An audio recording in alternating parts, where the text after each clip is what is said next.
வணக்கம் பஸ் நந்திதா சமையலறையில் இன்றைக்கி என்ன செய்ய போகிறோன்னா வாழைக்காய் மொச்சக்காய் கத்திரிக்காய் போட்டு கிரேவி செய்ய போகிறேங்க. இப்போ அதுக்கு தேவையானது ஒரு வாழைக்காய், 2 கத்திரிக்காய், 2 தக்காளி, ஒரு வெங்காயம், ஒரு முடி தேங்காய், உரித்து வச்ச பச்சை மொச்சை இதெல்லாம் ரெடி பண்ணிக்கலாங்க. வாங்க வீடியோக்குள்ளே போகலாம். இப்போ காயை தாளிச்சிக்கலாங்க. அடுப்பை பற்ற வச்சுக்கலாம். சட்டி சூடாயிடுச்சுங்க. நல்லெண்ணெய் ஊற்றிக்கலாம்.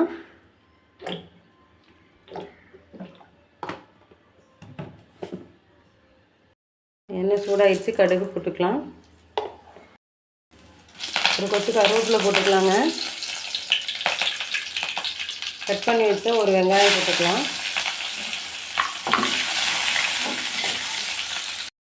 வெங்காயம் வதங்கிடுச்சுங்க. தக்காளி ஆட் பண்ணிக்கலாம்.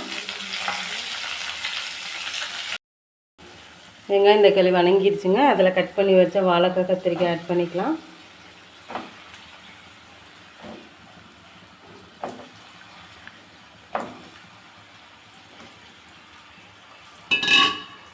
மொச்சக்காவும் ஆட் பண்ணிக்கலாம். உரித்து வச்ச மொச்சக்காய்.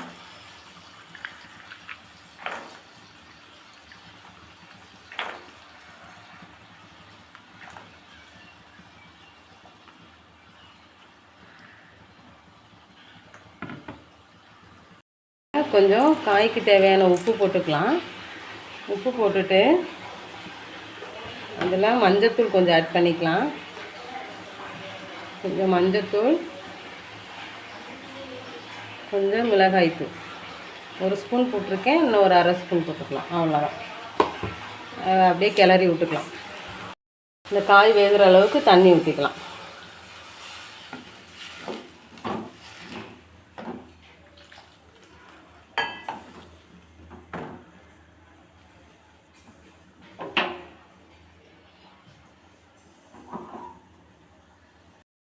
மூடி போட்டு மூடி வச்சுக்கலாம்.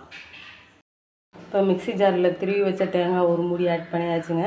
அதில் 4-5 பல் பூண்டு போட்டுக்கலாம். ஏன்னா வாழைக்காயும் மொச்சக்காயும் போட்டிருக்கோம்ல, அதனால் பூண்டு ஆட் பண்ணிக்கோங்க. அதில் கொஞ்சம் சோம்பு ஆட் பண்ணிக்கோங்க. சோம்பு ஆட் பண்ணி நல்லா அரைச்சிக்கலாம். தேங்காய் சோம்புலாம் அரைச்சி வச்சுருக்கோங்க. அதை காயோடு ஆட் பண்ணிக்கலாம்.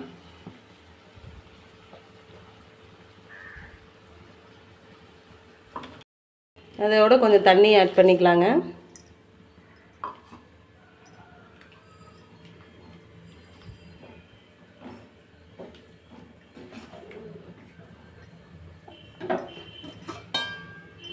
மூடி போட்டு மூடி வச்சிடலாம். கத்திரிக்காய், வாழைக்காய், மொச்சக்காய் கிரேவி ரெடி ஆயிடுச்சுங்க. இந்த வீடியோ பிடிச்சிருந்தா லைக் பண்ணுங்கள், ஷேர் பண்ணுங்கள், சப்ஸ்கிரைப் பண்ணுங்கள். தேங்க்யூ ஃபார் வாட்சிங்.